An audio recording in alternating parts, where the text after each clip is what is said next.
கோபுரங்கள் சாய்வதில்லை. ரொம்ப வேண்டப்பட்ட ஒருத்தருக்கு ஆக்சிடென்ட் ஆயிடுச்சு. ஐயோ, நான் உடனே அங்க போய் ஆகணும்.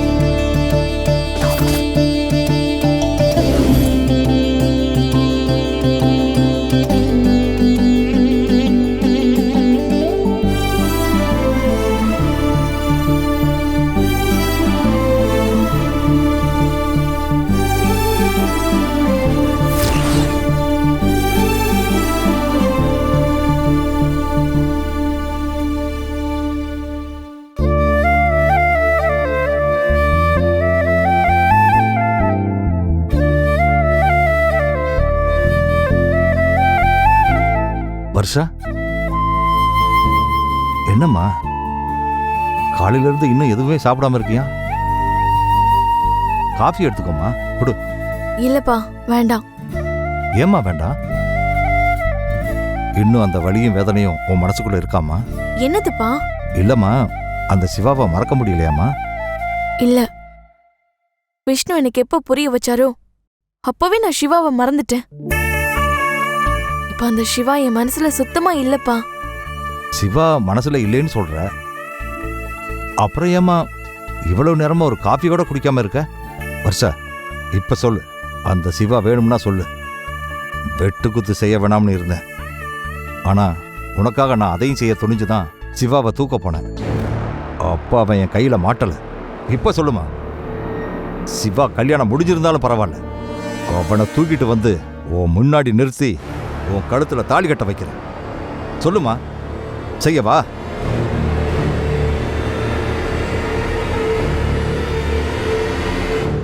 நான் இப்ப சொன்னாலும் சிவாவை என் கழுத்துல தாலி கட்ட வைப்பீங்களாப்பா? பப்பம்மா, நான் ஆசைப்பட்டா எதையும் செய்வீங்களாப்பா? ஓகேன்னு சொல்லுமா, உனக்காக நான் எதையும் செய்வேன். தப்பானாலும் செய்வீங்களாப்பா? செய்வம்மா, சொல்லு, சொல்லுமா. அப்படின்னா எனக்கு சிவாவை விட ஒரு நல்ல மாப்பிள்ளைய பார்த்து கல்யாணம் பண்ணி வைங்க. இனிமே நான் யாரையும் பார்த்து ஆசைப்பட மாட்டேன்ப்பா. ஒரு முறை ஆசைப்பட்ட அந்த வலியும் வேதனையுமே எனக்கு போதும். நான் சிவாவை அடியோட மறந்துட்டேன்ப்பா.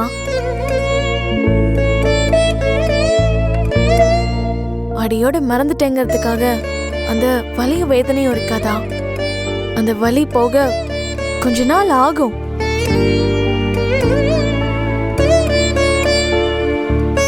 எனக்கு என் மேல கோவம்பா.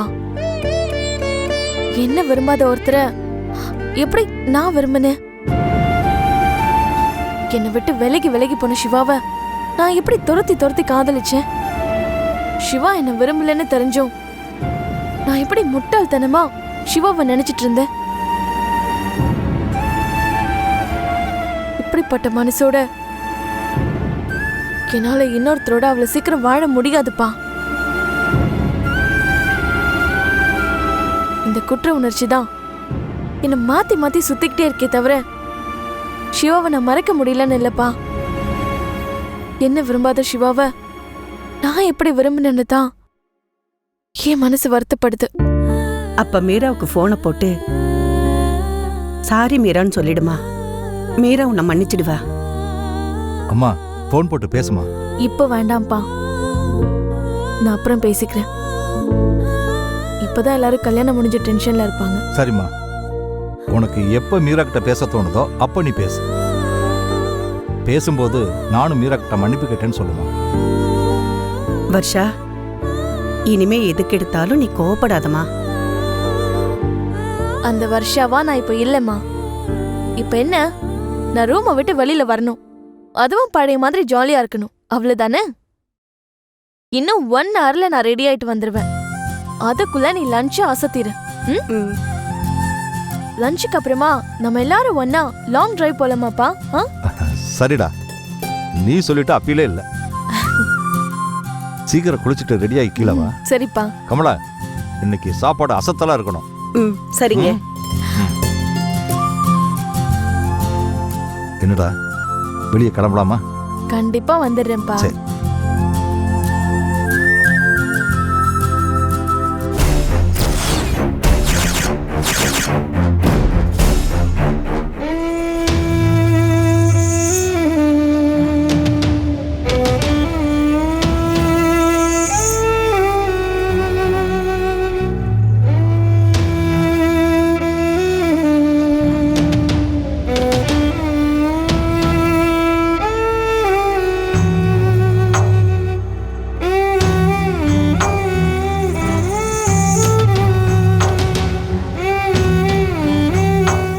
வசுகி, என்னம்மா இது?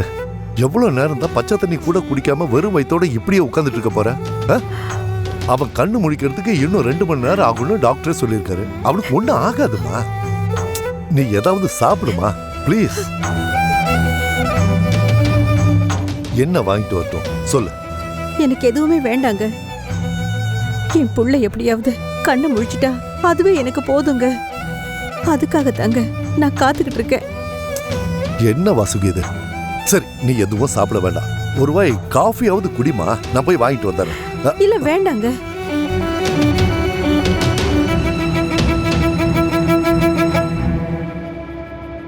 அந்த ஜோசியர் உங்களுக்கு தாங்க நேரம் சரியில்லைன்னு சொன்னாரு. ஆனா அந்த கெட்ட நேரம் என் புள்ளைய வந்து தாக்கிடுச்சு. நான் என்னங்க செய்வேன்? வாசுகி, நீ என்ன சொல்ற? இல்லங்க, நீங்க மும்பைல இருந்தா உங்க உயிருக்கு ஆபத்துன்னு சொன்னாரு. எதையோ சொல்லி நாங்க உங்களை இங்க கூட்டிட்டு வந்தோம். ஆனா வந்த இடத்துல நம்ம பையனுக்கு இப்படி ஆயிடுச்சு.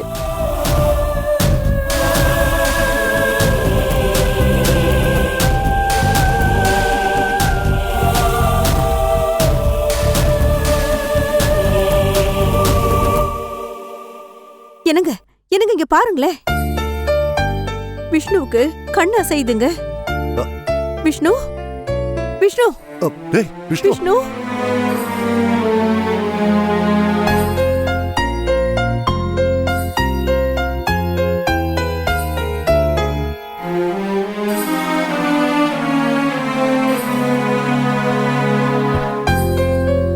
நான் எங்க இருக்கேன்? விஷ்ணு, உனக்கு ஒண்ணு இல்லப்பா. சின்னதா ஒரு ஆக்சிடென்ட், அவ்வளவுதான். ஆமாப்பா விஷ்ணு, உனக்கு தலையில சின்னதா ஒரு அடிபட்டு இருக்கு, அவ்வளவுதான். இப்போ உனக்கு எல்லாமே சரியாயிடுச்சு.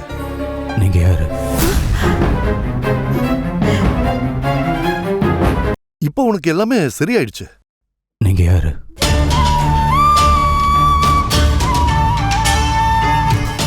சொல்லுங்க, யாரு நீங்க 2 பேரும்?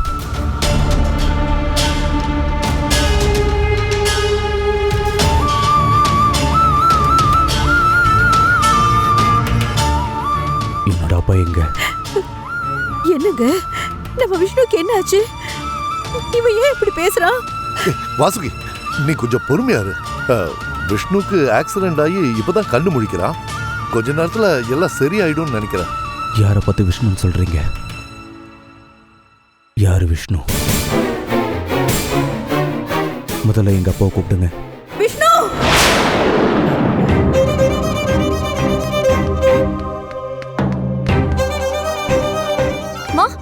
என்னாச்சு? ஏன் இப்படி கத்துன? அது வந்து உனக்கு நான் காலையில எழுந்து உனக்கு காஃபி போட்டு கொண்டு வந்து அது உன்னை எழுப்புனேன்ல, நீ எழுந்திருக்கல.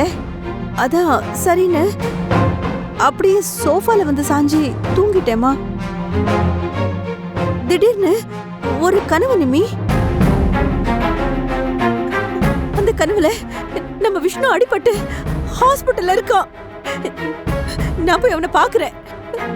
திடீர்னு கண்ணு முழிச்சு நீங்களா யாருன்னு கேட்டுட்டு எங்க அப்பாவை கூப்பிடுங்கன்னு சொல்றான் நிம்மி. நான் அப்படியே ஷாக் ஆகி விஷ்ணுன்னு கத்திட்டேன். மா லூசாமா, நீ எதுக்கு இப்படி எல்லாம் கனவு காண்ற? இதோ பார், என் அண்ணன் உண்மையாவே நம்ம எல்லாரையும் மறக்க மாட்டாரு. அப்படியே மறந்து போயிட்டாருன்னு வெய், அதுக்கப்புறம் நான் உயிரோடவே இருக்க மாட்டேன். நிமி, விஷ்ணு நம்மளை விட்டு போயிட்டா என்னால இருக்க முடியாதுடி. அதனால விஷ்ணு எங்க இருந்தாலும் முதல்ல போனை போட்டு வீட்டுக்கு கூப்பிடுறீ. அம்மா, அப்பா ஒரு முக்கியமான வேலையை அண்ணனுக்கு கொடுத்திருக்காரு. அதை முடிச்சிட்டு 10 மணிக்கெல்லாம் வீட்டுக்கு வந்துடுறேன்னு அண்ணன் சொல்லிருக்காரு. இதை நான் உங்ககிட்ட சொன்னேன்ல. இல்லடி, எனக்காக ஒரு போனை போட்டு விஷ்ணு எங்க இருக்கான்னு கேளுமா. ஒருவேளை நான் கனவு கண்ட மாதிரி விஷ்ணுக்கு ஏதாவது ஆக்சிடென்ட் ஆயிருந்ததுன்னா? மா, அண்ணனுக்கு அது மாதிரி ஒண்ணு ஆகாது, சரியா? நீ சும்மா இந்த மாதிரி பகல்ல தூங்காம இருமா. அப்படி தூங்குனா இப்படி கண்ட கனவு தான் வரும். ஐயோ, பேசாம நாமளே விஷ்ணுக்கு போன் போட்டு கேட்டுடலாம்.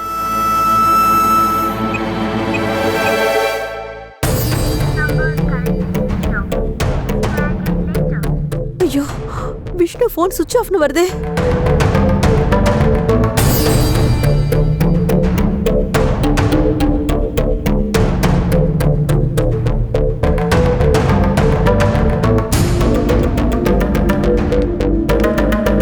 பேசாம அவருக்கு போனை போட்டு விஷ்ணு எங்க இருக்கான்னு கேட்டுடலாம். ஏய், நானே விஷ்ணுக்கு என்னாச்சுன்னு டென்ஷன்ல இருக்கேன், நீ ஜாலியா காஃபி குடிச்சிட்டு இருக்க. மா, இந்த மாதிரி கண்ட கனவுக்கெல்லாம் என்னால டென்ஷன் ஆயிட்டு இருக்க முடியாது. ஐயோ, இவர் போன் சுவிட்ச் ஆஃப் இல்லாம இருக்கணுமே. இவர் போன் எடுத்து பேசினா பரவாயில்ல, மீரா கல்யாண வேலையில இவர் போன் எடுக்காம இருந்தா. சொல்லுமா வாசுகி. என்னங்க, நம்ம விஷ்ணு இப்ப எங்க இருக்கான்? வாசுகி, நான் விஷ்ணுவை ஒரு முக்கியமான விஷயமா வெளியே அனுப்பி வச்சிருக்கேன், சீக்கிரம் வந்துருவான். என்ன விஷயம் வாசுகி? என்னங்க, எப்ப கேட்டாலும் நீங்க இப்படிதான் பதில் சொல்றீங்க. நானே எனக்கு வந்த கனவை நினைச்சு பயந்து போயிருக்கேன். என்னம்மா, என்ன கனவு? ஒண்ணு இல்லைங்க, நம்ம விஷ்ணுக்கு ஆக்சிடென்ட் ஆகி ஹாஸ்பிட்டல் அட்மிட் ஆயிருக்கிற மாதிரி கனவு கண்டேங்க. என்னம்மா, நீ என்ன சொல்ற? என்னங்க, நம்ம விஷ்ணு நம்மள விட்டு போயிடக்கூடாதுங்க. அவன் இனிமே நம்ம பையன் தாங்க. இனிமே என்னம்மா இனிமே? எப்பவுமே விஷ்ணு நம்ம புள்ளதான். இவன் நம்மளை விட்டு எங்கேயும் போக மாட்டான். இல்லங்க, எனக்கு ரொம்ப பயமா இருக்குதுங்க. விஷ்ணு போன் வேற சுவிட்ச் ஆஃப்ல இருக்குங்க. நீங்க உடனே விஷ்ணுக்கு போனை போட்டு என்கிட்ட கொஞ்சம் பேச சொல்லுங்க. நீ ஒன்னும் கவலைப்படாத வாசுகி, நான் இப்பவே விஷ்ணுக்கு போனை போட்டு அவனை உடனே உன்கிட்ட பேச சொல்றேன், சரியா? சீக்கிரமா பேச சொல்லுங்க. அப்புறம் வாசுகி, எப்பவும் நம்ம புள்ளையா இருக்கிற விஷ்ணு நம்மளை விட்டு நிச்சயமா பிரிஞ்சு போக மாட்டான். அப்படியே அவன் போனாலும் நான் அவனை விட மாட்டேன். அவன் எங்க போனாலும் அவனை நான் தேடி கண்டுபிடிச்சு உன் முன்னாடி கொண்டு வந்து நிறுத்துவேன். போதுமா? சரிங்க, நான் போனை வச்சிடுறேன். சரிம்மா.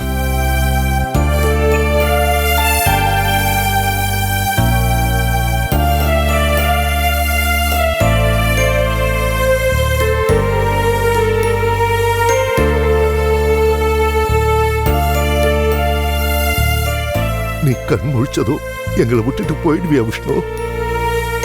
நீ மட்டும் எங்களை விட்டுட்டு போயிட்டா நாங்க 3 பேரும் உயிரோட இருப்போமான்னு தெரியல.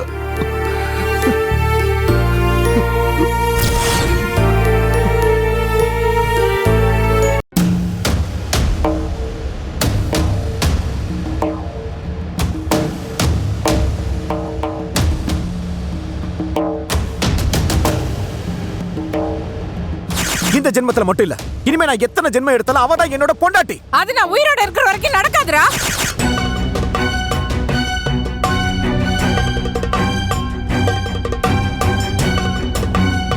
இப்பவும் சொல்றேமா, உங்களோட ஆசீர்வாதத்தோட தான் மீரா கழுத்துல நான் தாலியை கட்டணும்னு ஆசைப்படுறேன். இல்ல அது முடியாதுன்னு நீங்க சொன்னீங்கன்னா என்னை இத்தோட தலை முடிக்கிடுங்க. ஆனா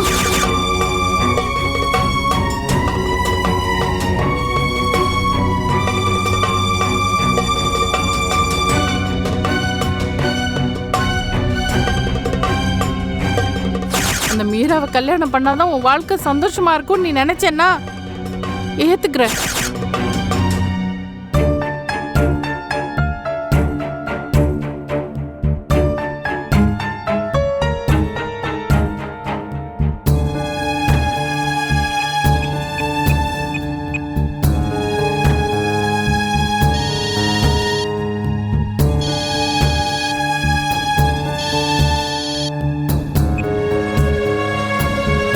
ஹலோ ஹலோ, வணக்கம் ஜோசியரே.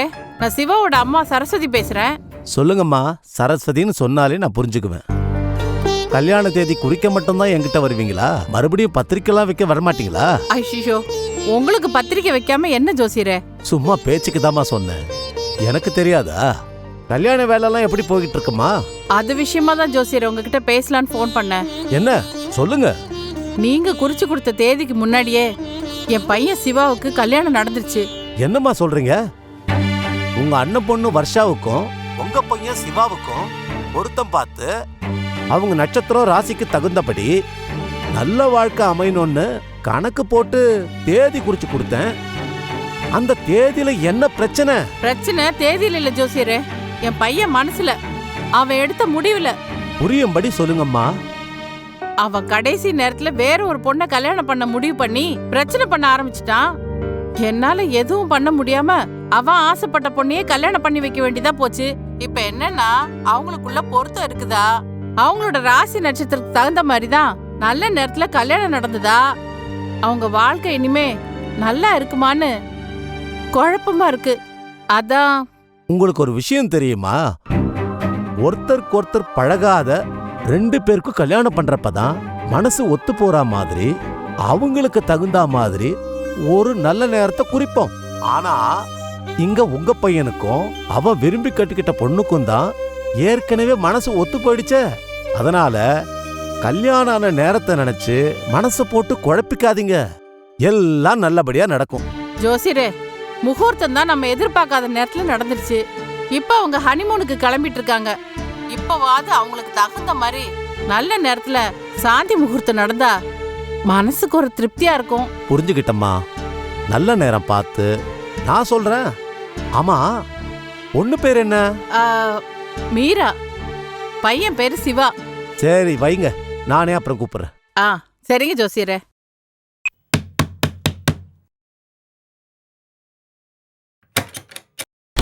ஏய், எதுக்குடி கதவை இப்படி தட்டுற?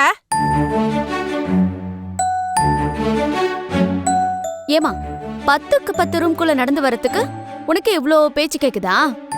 2 அடி எடுத்து வச்சு கதவை வந்து திறக்கிறதுக்கு இவ்ளோ நேரம் ஆகுதுன்னா சம்திங் ராங். என்னமோ பிளான் பண்றாங்க. என்னடி என்னையே சந்தேகமா பாக்குற? நம்ம வீட்ல சந்தேகப்படுற மாதிரி நடந்துக்க கூடிய ஒரே ஆள் நீ மட்டும்தாம்மா. ஏண்டி சொல்ல மாட்ட? உங்க சந்தோஷத்துக்காக நான் பண்றதெல்லாம் உங்களுக்கு சந்தேகமா தான் தெரியும். அவங்க உங்களுக்கு எது சந்தோஷம்னு அவங்க தான் முடிவு பண்ணணும். அத மத்தவங்க எப்படிமா முடிவு பண்ண முடியும்? அப்போ உங்க லிஸ்ட்ல இருந்து எடுத்துட்டு என்ன மத்தவங்க லிஸ்ட்ல வச்சிருக்கீங்க, அப்படிதானே? அதுல என்ன சந்தேகம்? மீரா விஷயத்துல இப்ப கூட நீ 2 மனசாதான் இருக்க. இது பாரு, ஆரம்பத்துல வேணா நான் அப்படி இருந்திருக்கலாம். ஆனா இப்ப நான் அப்படி இல்ல. மீராவை முழு மனசோட என் மருமகளா நான் ஏத்துக்கிட்டேன். நம்புனா நம்பு, நம்பாட்டி போ.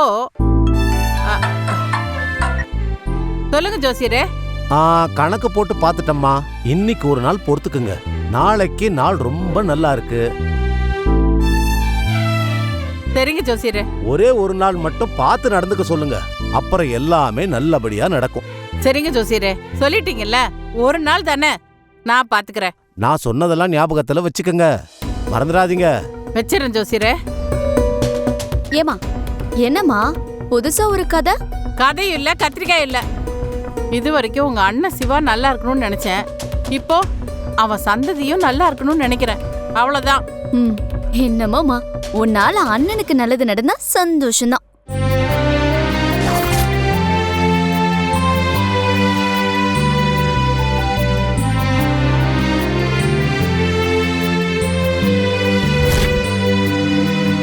கண்டிப்பா பண்ணிடலாம், ஒன்னும் பயப்படாதீங்க.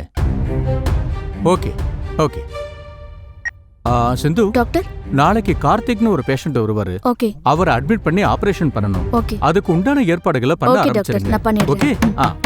யாரோ கதவை தட்டுறாங்க, யாருன்னு பாருங்க. டாக்டர். ஏன் என்னாச்சு? ஏன் இப்படி கதவை தட்டிக்கிட்டே இருக்கீங்க? சாரி டாக்டர், தப்பா எடுத்துக்காதீங்க. ஒரு சின்ன டென்ஷன், அதான் கதவை கொஞ்சம் வேகமா தட்டிட்டா. சரி, உட்காருங்க. நீங்க போங்க. Okay doctor.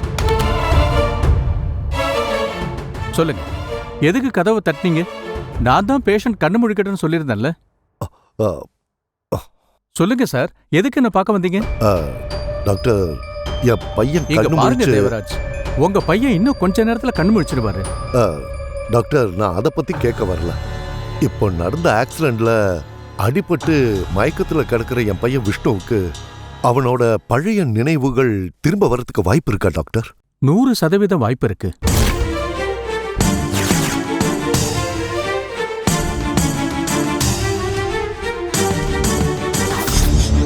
இந்த சாந்தி முகூர்த்தத்தையாவது ஒரு நல்ல நேரம் பார்த்து வைக்கணும்.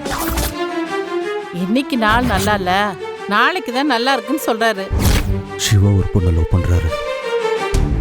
கல்யாணம் பண்ணா அந்த பொண்ணை தான் கல்யாணம் பண்ணுவேன்னு அவங்க அம்மா கிட்ட அவர் சொல்லிட்டாராம். நம்ம வீட்டுக்கு வந்திருந்தால மீரா அந்த பொண்ணு தான்.